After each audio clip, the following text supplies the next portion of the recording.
Chapter 26, Living Proof.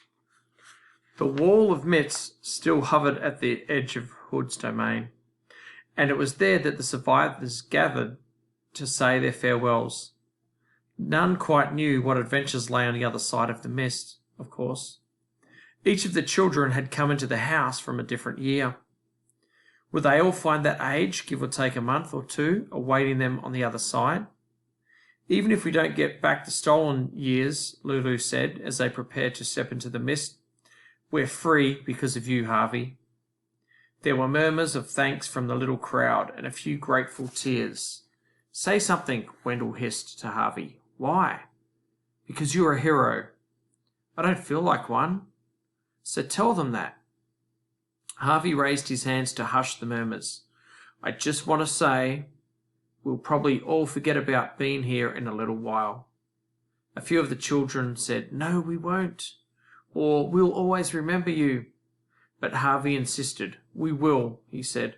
We'll grow up and we'll forget, unless... Unless what? Said Lulu. Unless we remind ourselves every morning or make a story of it and tell everyone we meet. They won't believe us, said one of the children. That doesn't matter, said Harvey. We'll know it's true, and that's what counts. This met with approval from all sides. Now let's go home, said Harvey. We've wasted too much time here already. Wendell nudged him in the ribs as the group dispersed. What about telling them you're not a hero, he said. Oh, I forgot about that. The first of the children were already braving the wall of the mist, eager to put the horrors of Hood's prison behind them as soon as possible.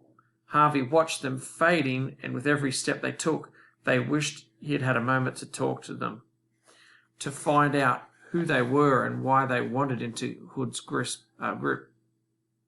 Had they become orphans, with no other place to call home, or runaways, like Wendell and Lulu, or simply bored with their lives, the way he'd been bored and seduced by illusions? He would never know. They were disappearing one by one until there was only Lulu, Wendell, and himself left on the inside of the wall.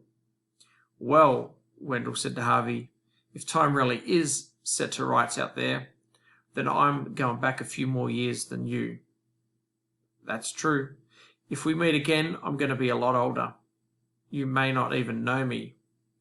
I'll know you, Harvey said. Promise? Said Wendell. I promise. With that, they shook hands, and Wendell made his departure through the mist. He was gone in 3 strides. Lulu sighed heavily. Have you ever wanted 2 things at the same time? She asked Harvey. But you knew you couldn't have both of them? Once or twice, said Harvey. Why? Because I'd like to grow up with you and be your friend, she replied. But I also want to go home, and I think in the year that's waiting for me on the other side of the wall, you haven't even been born. Harvey nodded sadly, glancing back toward the ruins. I guess we do have one thing to thank Hood for. What's that? We were children together, he said, taking hold of her hand, at least for a little while. Lulu tried to smile, but her eyes were full of tears. Let's go together as far as we can, Harvey said. Yes, I'd like that, Lulu replied, and hand in hand they walked towards the wall. At the last moment before the mist eclipsed them, they had looked around at each other, and Harvey said, home. Then they stepped into the wall. For the first stride, he felt Lulu's hand in his, but by the second stride it had grown faint. By the third, when he stepped out into the street, it and she had gone completely, delivered back into the time from when she'd stepped, all those seasons ago. Harvey looked up at the sky. The sun had set, but its pinkish light still found the ribs of clouds lay high above him. The wind was gusty and chilled the sweat of fear and exertion on his face and spine. Teeth chattering, he started home through the darkened streets, uncertain what awaited him. It was strange that after so many victories, the simple business of walking home should defeat him. But defeat him it did. After an hour of wandering, his wits and strength, which had preserved him from every terror Hood could conjure, failed him. His head began to spin, his legs buckled beneath him, and he fell down on the sidewalk, exhausted. Luckily, 2 passers-by took pity on him and gently asked him where he lived. It was dangerous, he vaguely recalled, to trust his life to total strangers. But he had no choice. All he could do was give himself over to their care and hope that the world he returned to still had kindness in it. He woke in darkness, and for one heart-stopping moment he thought the black lake had claimed him after all. He was down in its depths, a prisoner. Crying out in terror, he sat up, and to his infinite relief saw the window at the bottom of his bed, the curtains slightly parted, and heard the light patter of rain upon the sill. He was home. He swung his legs out of bed and stood up. His whole body ached as though he'd gone 10 rounds with a heavyweight boxer, and he was strong enough, though, to hobble to the door and open it. The sound of 2 familiar voices drifted up from the bottom of the stairs. "I'm just happy he's home," he heard his mum say. "So am I," said his dad, "but we need some explanations." "We'll get them," his mum went on, "but we shouldn't push him too hard." Clinging to the banisters as he went, Harvey started down the stairs, while his mum and dad continued to talk. "We need to find out the truth quickly," his father said. "I mean, suppose he was involved with something criminal." "Not Harvey." "Yes, Harvey. You saw the state of him. Blood and dirt all over him. He's not been picking roses, that's for sure." At the bottom of the stairs, Harvey halted, a little afraid to face the truth. Had anything changed, or were the people just out of sight still old and frail? He went to the door and pushed it open. His mum and dad were standing with their backs to him at the window, staring at the rain. "Hello," he said. They both turned at the same moment, and Harvey let out a whoop of joy to see that all the griefs and horrors of the house had not been endured in vain. Here was his prize, staring down at him, his mother and father looking just the way they had before Rictus had come for him. The stolen years were back where they belonged, in his possession. "I'm a good thief," he said, half to himself. "Oh, my darling," said his mum, coming to him with open arms. He hugged her first, then his dad. "What have you been up to, son?" his dad wanted to know. Harvey remembered how difficult it had been to explain everything last time, so instead of trying, he said, "I just was wandering around and I got lost. I didn't mean to get you upset." "You said something about a thief? Did I?" "You know you did," his dad said sternly. "Well, are you a thief if you're taking something that belongs to you in the first place?" Harvey asked him. His dad and mum exchanged puzzled looks. "No, honey," his mum said. "Of course not." "Then I'm not a thief," Harvey replied. "I think you owe both of us the truth, Harvey," his mum said. "We want to know everything." "Everything?" "Everything," said his dad. So he told them the whole tale, just as they'd asked, right from the beginning. And as if their expressions had been doubtful the last time he related his adventures, they were incredulous now. "Do you really expect us to believe all this?" his father broke out, while Harvey was talking about meeting Hood in the attic. "I can take you to the house," Harvey said, "or what's left of it. I couldn't find it last time because it had hid itself from grown-ups, but Hood's gone, so there's no magic left to hide it with." Once again, his mum and dad exchanged baffled looks. "If you can find this Hood house," his father said, "we'd both like to see it." They set out early the following day, and this time, just as Harvey had expected, the way back to the house was not concealed by magic. He found the streets that Rictus had first led him along easily enough, and very soon the gentle slope on which the house had once stood came into view. "That's it," he said to his mum and dad. "The house stood there."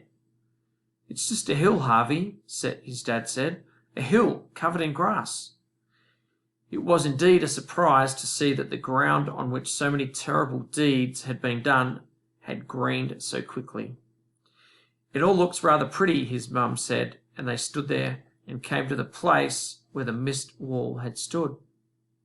"The ruins are under here, I swear," Harvey said, venturing onto the slope. "I'll show you. Come on." They weren't the only visitors here today. There were several kite flyers plying in the wind on the top of the ridge, a dozen or more dogs romping around, children laughing as they rolled down the slope, even a pair of lovers whispering in each other's ears. Harvey resented the presence of all these people. How dare they romp and laugh and fly their kites here, he thought, as though it was just a normal hill. He wanted to tell them all that they were cavorting on the ruins of a vampire's house, and see how quickly that wiped the smile off their faces.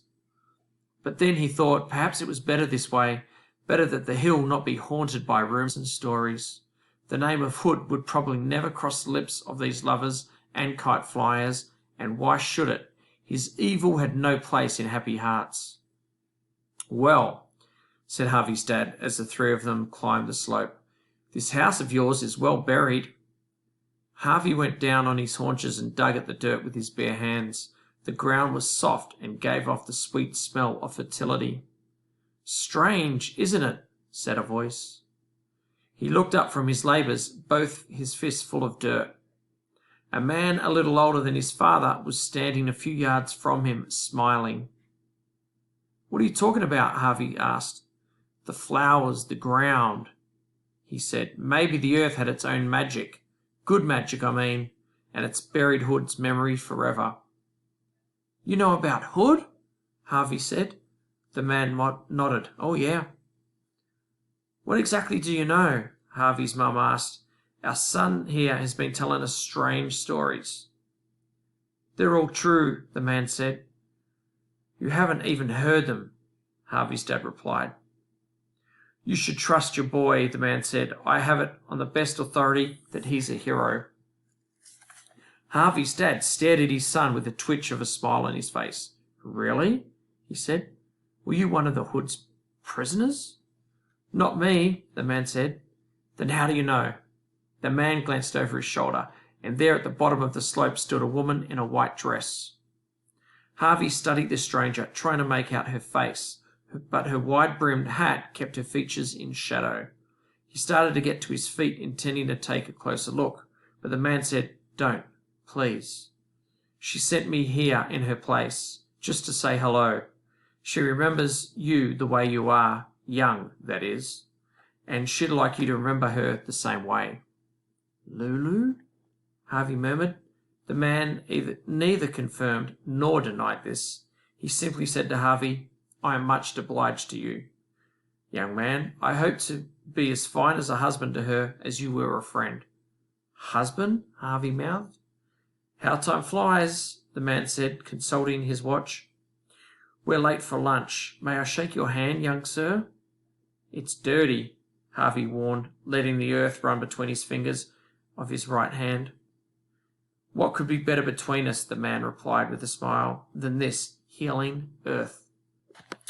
He took Harvey's hand, shook it, and with a nod to Harvey's mum and dad, hurried back down the slope. Harvey watched as he spoke to the woman in the white dress, saw her nod, saw her smile in his direction, and they were both gone, out into the street and away. "Well," said Harvey's dad, "it seems your Mr. Hood existed after all." "So you believe me?" Harvey asked. "Something happened here," came the reply, "and you were a hero, I believe that." "Then that's enough," said Harvey's mum. "You don't need to keep digging here, sweetie. Whatever's under there should stay buried." Harvey was about to empty his left hand of dirt when his dad said, "Let me have that," and opened his hand. "Really?" said Harvey. "I've heard a little good magic's always useful," came his father's reply. "Isn't that right?" Harvey smiled and poured a fistful of earth into his father's palm. "Always," he said. What followed were unlike any Harvey had ever known. Though there was no more talk of Hood or the house, the subject was part of every look and laugh that passed between him and his parents. He knew they had only the vaguest sense of what had happened to them, but all three agreed that it was fine to be together again.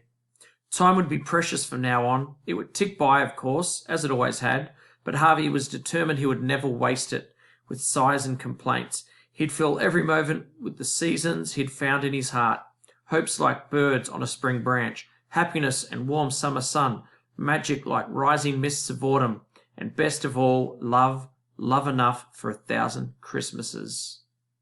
And that is the end of the book. Thanks for watching.